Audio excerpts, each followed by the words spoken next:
and enlightens us on the Islamic perspective of tackling this spiritual sickness.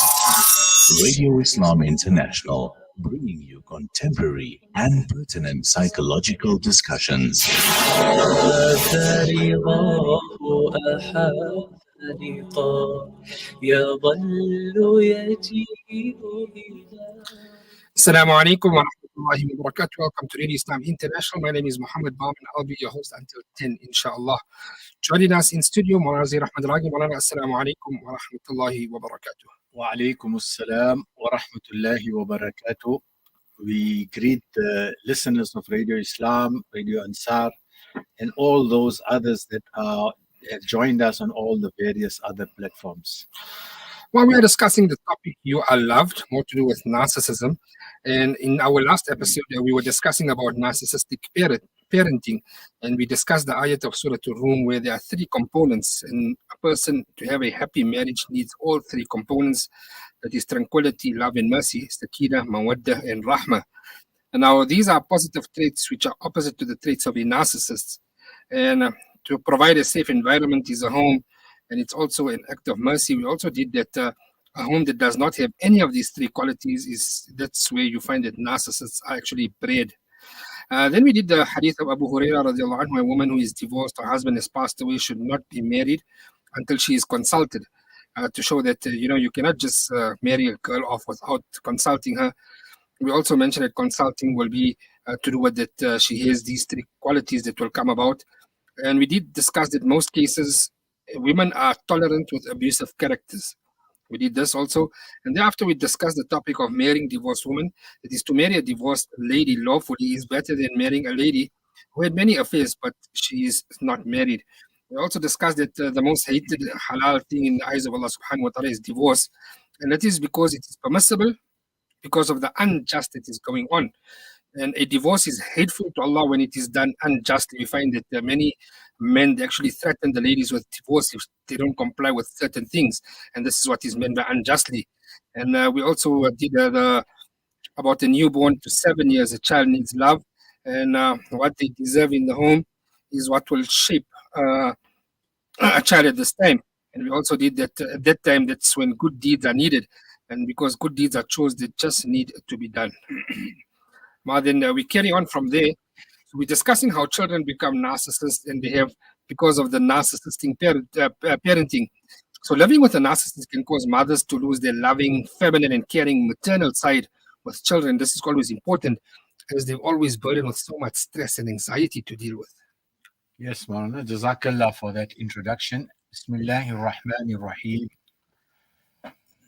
Now, according to Islamic teachings, the period from being a newborn until the age of 7, as we were discussing last week, and which you have alluded to in the introduction, is obviously the most critical as a child's need for love, acceptance, unconditional love, and patience will help shape the view of what parenthood in a family should look like.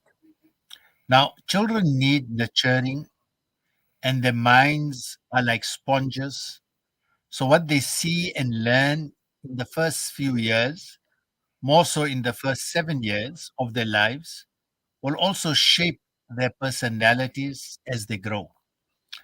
If a boy is deprived of love, affection, kindness as a child, he will start to lose empathy and compassion and kindness towards others. He will become indifferent towards those around him as he's not being taught at home how to look after his spiritual heart and how he should be practicing good moral behavior. Some boys may also live with double standard narcissistic fathers, and we spoke about that in our previous discussion. Fathers who are superficially practicing, however, their actions at home are contradictory to what they profess themselves to be outside the home. And so they grow up to practice Islam in the same manner, where the spiritual, moral elements are missing and there are no joyful spiritual moral gains from their salah, from their prayers, from their ibadah, or any other forms of ibadah. Many of these type of children, to them, performing the salah or even memorizing the Quran or certain ayat of the Quran or going to the maktab and madrasa are just, a task that they have to do, that needs to be done just to look good for their parents and prove to others that they are Muslim. As a result of this, these children don't know how to solve their mental health issues and are likely to either become extreme in their practicing to gain social approval or abandon Islam later in their lives. Now, parents will pass on the habits of unhealthy parenting to the children until someone in the family becomes or someone in the family breaks that cycle. So a child will grow up with the habits of the father, and then that child's children will also grow up with that, and the cycle and the chain carries on until someone in the chain breaks the cycle.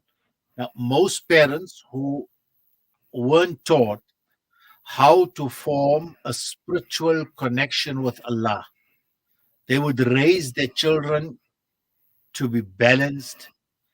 So parents who aren't taught how to form a spiritual connection with Allah and raise children to be balanced and mentally healthy individuals are unfortunately unable to raise their children any different because they believe that the way they were raised was normal. And therefore, we are talking about this aspect of narcissistic parenting.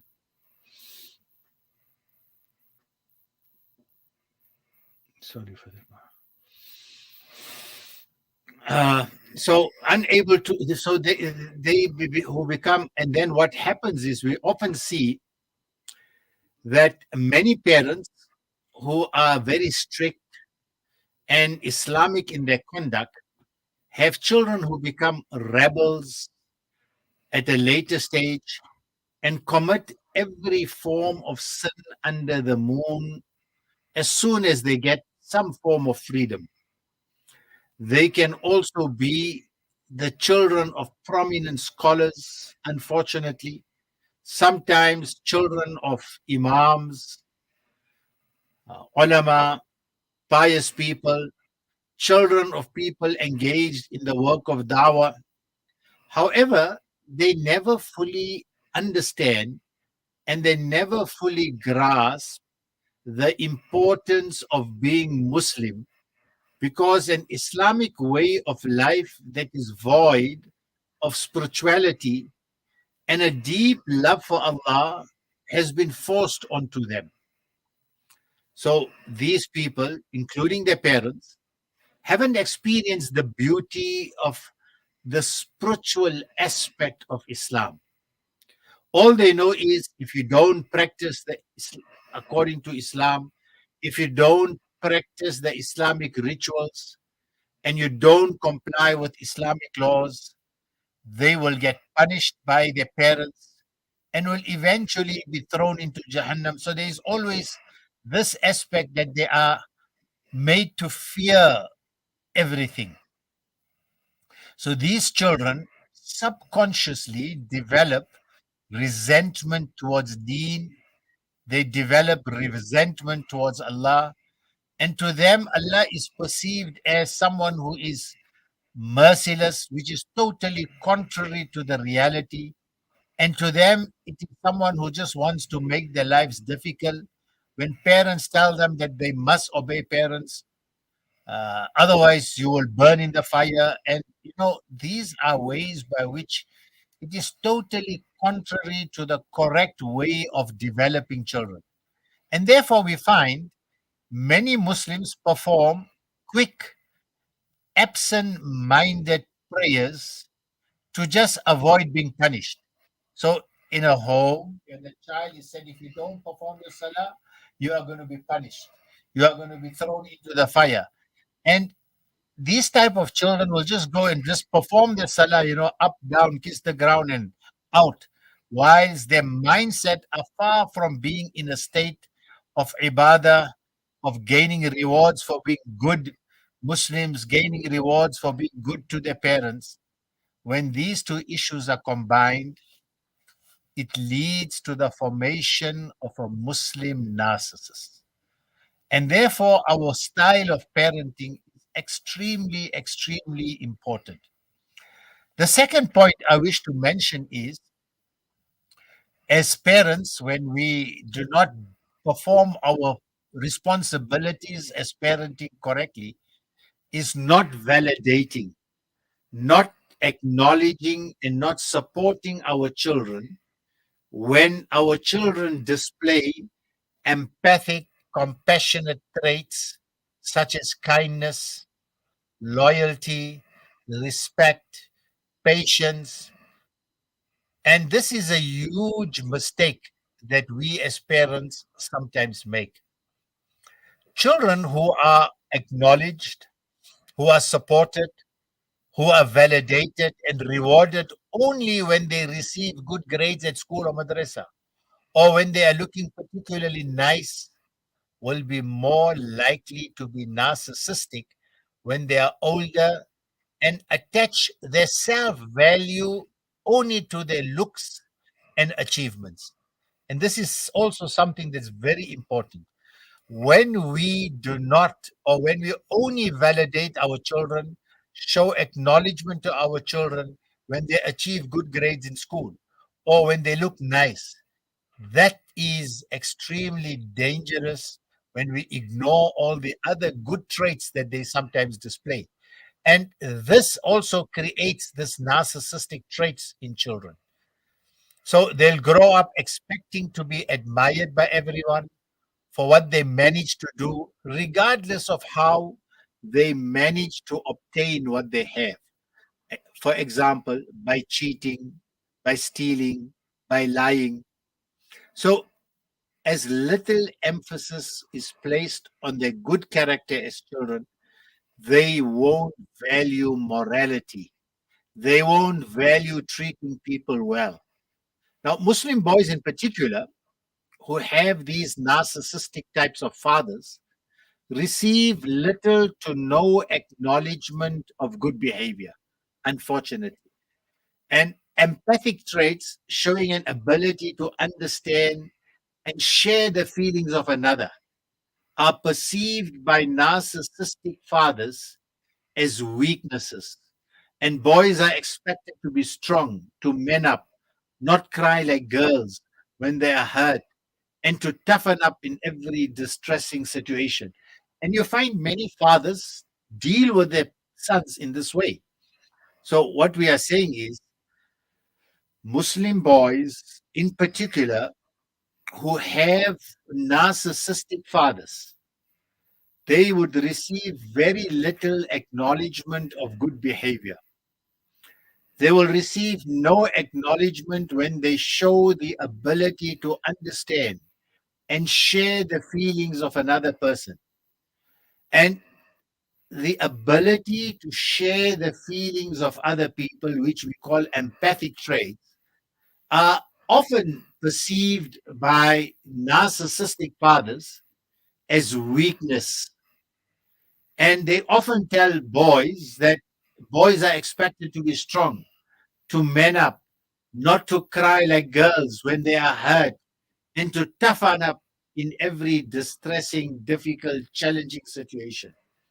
This conditions men, boys from a young age to believe that expressing pain and vulnerability is only associated with girls. Expressing pain is only associated with women and not real men. Someone has just sent me a message that my brother did his, and everything right up to his tajweed was criticized. May he never carry narcissistic traits. into his marriage and destroy someone else's life. I mean, so coming again to Marana, so this this what we are saying is this conditions young boys to believe that expressing pain and vulnerability is only associated with girls and women and not real men. So many fathers bring their children up with this mindset. Now, in order to receive the validation and in order to receive the admiration from their fathers, they cannot display any of what they perceive to be feminine traits if they want to be respected. Jim, I always seen that sometimes we as parents teach children it's okay to be selfish and heartless in order to survive in the real world. And in the real world, nice people finish last. Yeah. So, as a result of all this, Mana, many Muslim men become emotionally unavailable as adults. So, when they grow up with this type of an upbringing, they become people who are void of expressing or feeling emotions. They become emotionally unavailable. They become emotionally unavailable as adults and they struggle to show gentleness. They struggle to show compassion. They struggle to show emotional understanding with their families and others. Now, by nurturing, validating, rewarding empathic traits in children, parents are able to actually help them to become healthy, compassionate people who don't need to suppress their emotions that can have actually a terrible consequences, such as severe depression, that can sometimes lead to even suicide. Now, there's such a beautiful example, and I would use this example, the example that we normally use by showing the good teacher that Rasulullah sallallahu alaihi wasallam was. Many of us have heard this hadith of the young boy who came to Rasulullah sallallahu alaihi wasallam and sought permission to commit zina. And Rasulullah sallallahu alaihi wasallam questioned him, and Rasulullah asked him all the questions that do you have a mother, do you have a sister, and we know the hadith. Rasulullah asked all of this. Besides the benefit that prevented the young boy from committing zina, there was also the benefit of arousing in him the empathy and the feelings for another. And this is a very important aspect that we're learning of how Rasulullah sallallahu alaihi wasallam dealt with children in order to, or with the youth, in order to develop in them the feelings of compassion for other people. Now, when boys aren't taught how to deal with sadness, when boys are not taught how to deal with hurt, when boys are not taught how to deal with heartbreak, with grief and pain, they become more likely than others to harmful things and sins to make them feel better.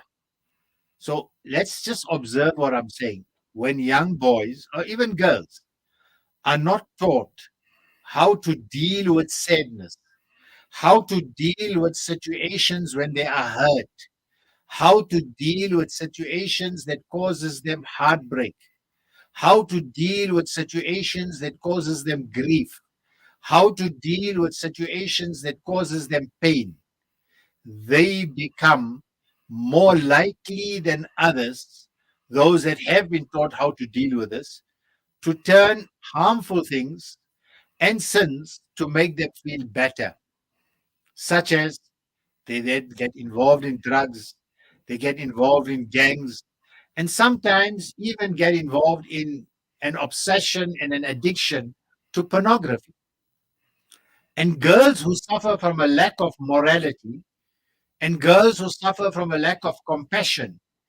That means they were not dealt with in a home with compassion, kindness, and empathy, will often show no remorse when hurting others because they grew up to believe that it's normal to be that way. They grew up to believe that it is normal to be that way. And when they are not corrected or they are not guided for their problematic behavior and attitudes by their parents, unless the bad behavior was directed at them.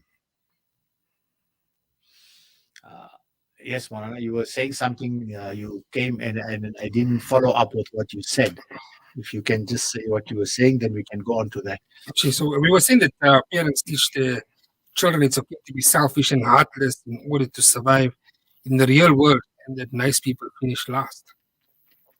Yeah, so what we learn and what we are speaking of is we find that many parents, their approach to parenting is exactly what you have said.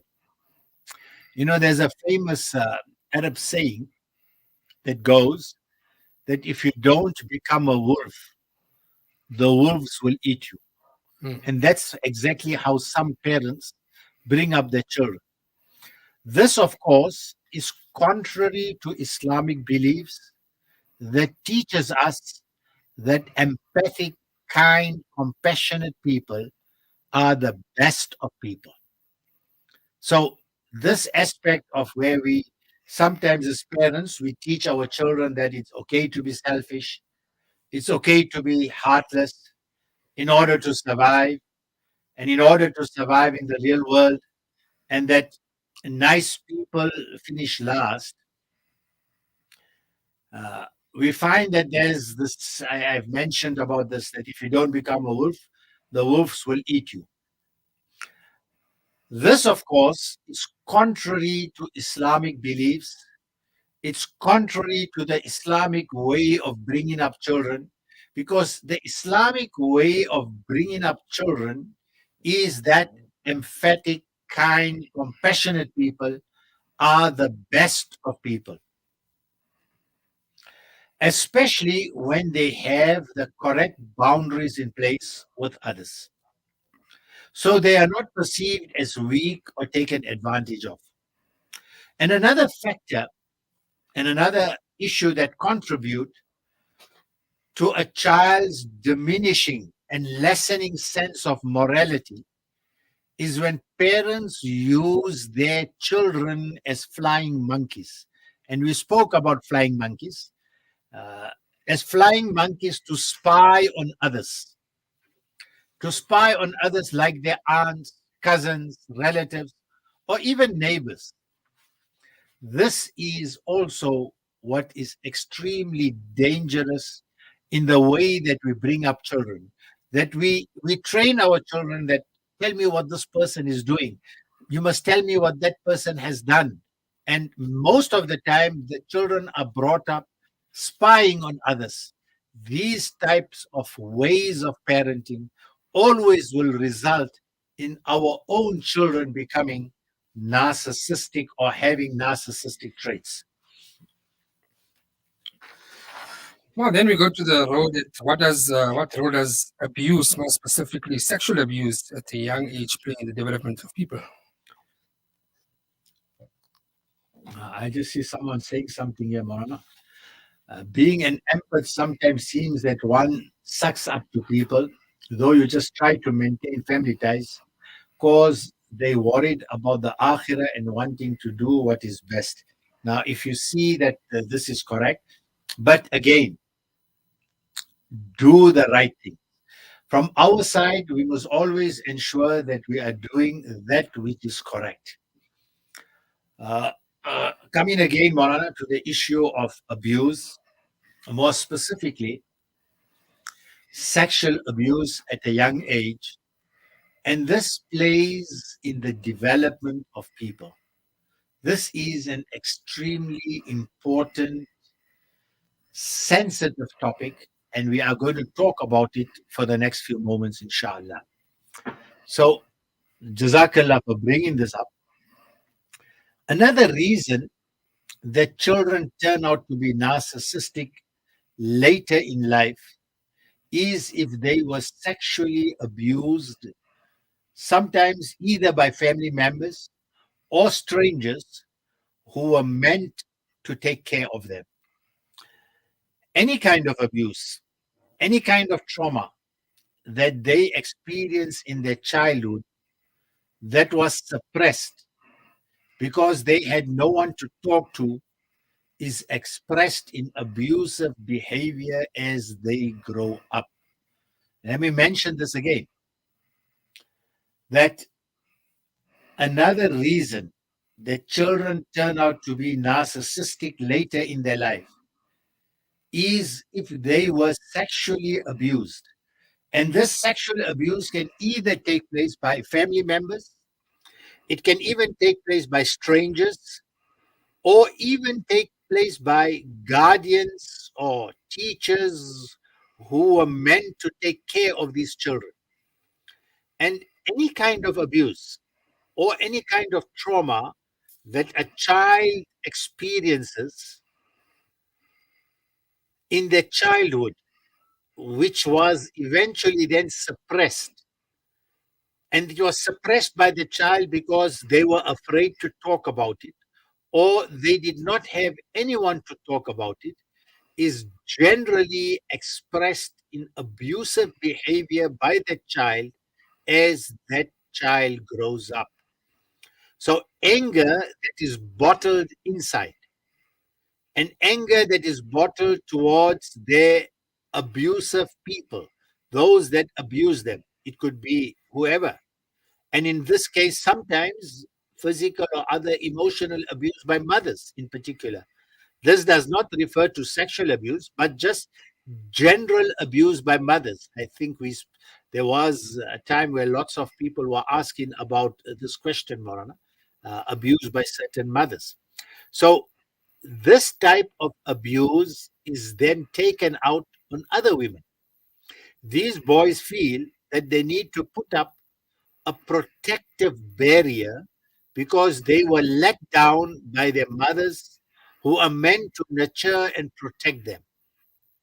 The mindset, I will hurt people before they hurt me, is what they learn from a young age, hence why they become bullies at school and destroy everyone in their path to get what they want without feeling bad about what they are doing. These type of children subconsciously feel that because of the difficult childhood they had, everyone owes it to them to treat them in the best way possible without them making any effort for this. So, children that have been abused when they were young, primarily sexual abuse or any other types of abuse, these children subconsciously feel that because of the difficult childhood that they experienced, they feel that everyone owes it to them to treat them in the best way possible without them making any effort to be good. So they force people to respect them rather than earn respect like healthy people do. And unfortunately, we find narcissists weren't taught how to give or receive love.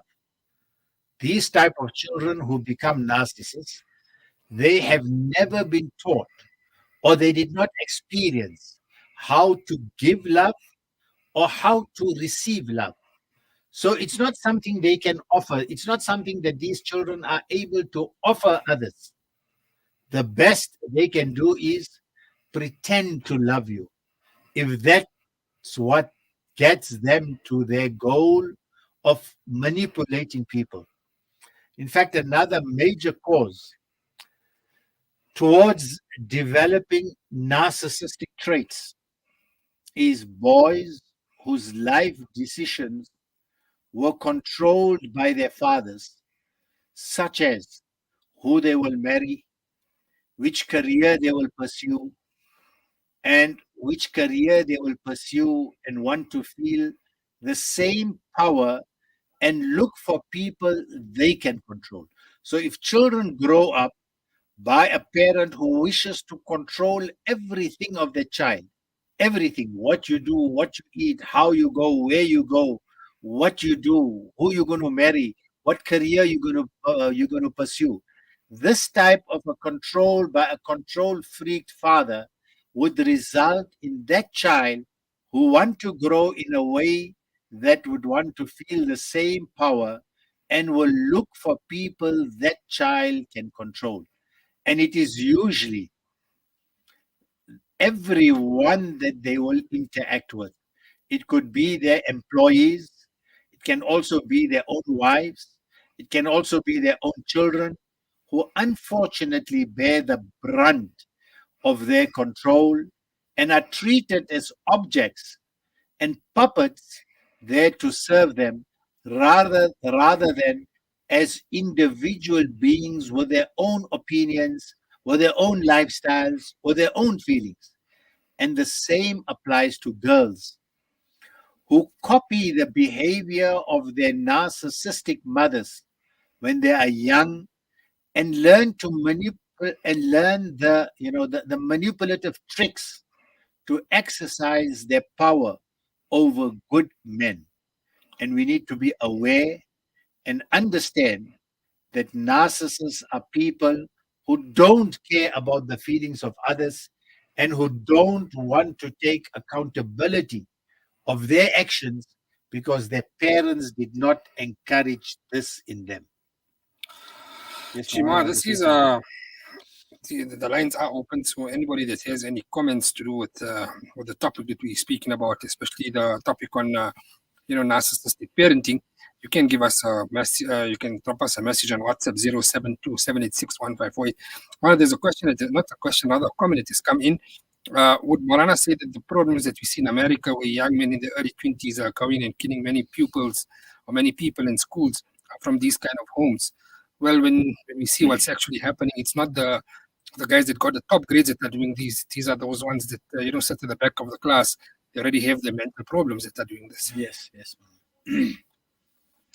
Look, these are, one cannot say but with a definite yes, but these are emotionally disordered people. Mm. And there is a disorder in their trait, in their behavior, in their character, in their development, in their maturity. And these all fall into the whole issues of mental matters that we are discussing. Mm. So you find that these type of children, all their lives, when they grow up, they have blamed others for their problems and use other people as scapegoats to escape from dealing with their own problems.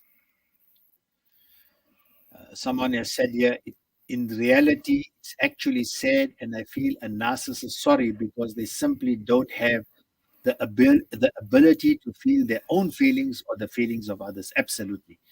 So their lives, all their lives, they blame others for their problems, and they use other people as scapegoats to escape from dealing with their own problems. They reward their partners and keep them in the relationship by telling them things like, and we spoke about this love bombing, if it wasn't for you, I'd be in a very bad place now. And you'll find that many narcissists, as they grow up and when they have a relationship and initial stages of their marriages, they will say things like this to their wives or the wives to the husbands. If it wasn't for you, I'd be in a very bad place now. If I didn't have you, my life would be a mess, and so on, which makes them feel so happy and powerful to hear it and encourages them to make more effort to actually save the narcissist from their own misery, not really knowing that they are actually being manipulated. The truth of the matter is, most narcissists don't want to change, they don't want to face their own realities, and they don't expect them to make the effort to change themselves, as they find great joy in hearing statements such as, I think you are going to be the one to change me. So narcissists will tell their partners this, and you are going to save me and make my life better. And the narcissist generally is aware that by saying these things, it places the responsibility, subhanallah. They say these things because it places the responsibility in their partner's hands whilst they wash their own from having to work on themselves and taking accountability for their actions. And this is another very serious trait of a narcissist. So they will tell you things like, if it wasn't for you, I would be in a bad place. You are going to change me. So they shift that responsibility, and the partner is either supposed to mother him or father him, mother him or her, father him or her. In other words, they shift the responsibility from themselves of remedying themselves and putting it on the shoulders of someone else.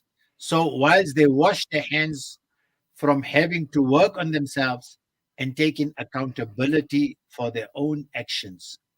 Now, codependent, and we spoke about them, allow the narcissist to enjoy being the victims, and so they find no reason or will to change and be better. Many women who have been abused by men during their childhood grow up with this resentment of no trust for men. Many women who grew up who have been abused by men during their childhood grow up with the resentment of no trust for men in general and feelings of guilt as their abusers blame them for the abuse they were put through. They really don't care if they hurt, blame, discard, and destroy the good men who love them as long as they get what they want and need. So, this is another angle where we find many women become narcissists, and as a result of the abuse that they had experienced when they were growing up. And as a result of that, they grow up with this resentment. They grow up not trusting every man, and they have this feelings of guilt, and their abusers are blamed for the abuse that they were put through. So such women really don't care if they hurt others, if they shift the blame to others, if they discard and destroy the good men who love them, as long as they get what they want. Sometimes all they want from a man, sometimes is just a child. And the same goes for men too. Narcissists will also manipulate if they want you back at a later stage by saying things like, when you've left them or when they have been separated, I wish you were here. I'm lost without you. I'm so depressed. I wish you didn't let me go. They continue to show that they are dependent on others for happiness, to be saved, and to feel better about themselves. And they also blame others for their bad decisions, for the breakups, for their behavior. And the best way empaths and codependents can help and save narcissists isn't by being their heroes, but by allowing them to find the heroes within themselves when they make their own efforts to change. So we need to establish this principle in our relationships that as partners, we should not take all the responsibility of changing them, but there must be the will and there must be the hero within the narcissist who wish to change within himself. If they don't do this, then they will eventually become depressed themselves, trying to help them, as they will feel overwhelmed and you will feel suffocated and drained by the narcissistic issues. Maulana, maybe we should conclude here, or unless if you want to us to continue, or if there's something else that you want to talk about, or if We there do are have any a thoughts that our listeners have mentioned, even if it is things that they haven't agreed with us, it's fine. We can even talk about that. okay. Now we're going to conclude here, but we're going to go through a few of these messages that have come in. Assalamu alaikum. I live in fear all the time. I suffer with anxiety. My husband is a narcissist. How do I cope? And do I stay in marriage? It's been very hard. Yes. So as we've spoken about this, that we need to see if the objectives of marriage are achieved in this home, the objectives of marriage which we spoke of in our last discussion, sakina, safety, security, love, compassion, muhabba. And if these are not being observed in the home, then this home definitely there's a problem. There is a need for counseling, correct counseling, professional help, and obviously, and I would never pass that dua to Allah subhanahu wa ta'ala, our connections with Allah, within ourselves, see if there is something that we are doing ourselves that is drawing the wrath and anger of Allah ta'ala, istighfar, dua, and then professional help. And if all this fails, and if the relationship remains as toxic as you are saying, then perhaps, and that is one of the reasons why Allah Ta'ala has established the institution of talaq and divorce. So, although it is something that is hated, and we spoke at length about that, but there is no reason to remain in a toxic relationship. There may be people that may disagree with me, but that is my humble view. Another one, Assalamu alaikum. There are 5 brothers in a family, but only 2 of them are narcissists. The other 3 are fine, good gentlemen. Why is that? Yeah, all 5 fingers are not the same. Hmm. Someone said this, remember when children are involved, you will always be the narcissistic supply as the mother of his children, unfortunately. Yes. Someone else asked, Assalamu alaikum. I would like to know if it's right if one teaches the boys who start at high school to fight back if a fellow pupil hits the child for no apparent reason. The father told his son to hit him back. If he doesn't do, then the boys will take advantage of them. Teachers are afraid to get involved as they feel it will be told that the teacher is racist. I think that this requires you need to meet the parent of the other child. There need to be a adult intellectual discussion with it instead of just shifting the responsibility from you as a parent to the child, because this may have adverse effects, and the possibility is that your child may not be able to do so and he will lose his own self-esteem. So there is a need for you to meet the parent of the other child and discuss the issues together with the child and the parent. And inshallah, in that way, you may be able to achieve good results. Another thought that comes is sometimes invite the other child to your home.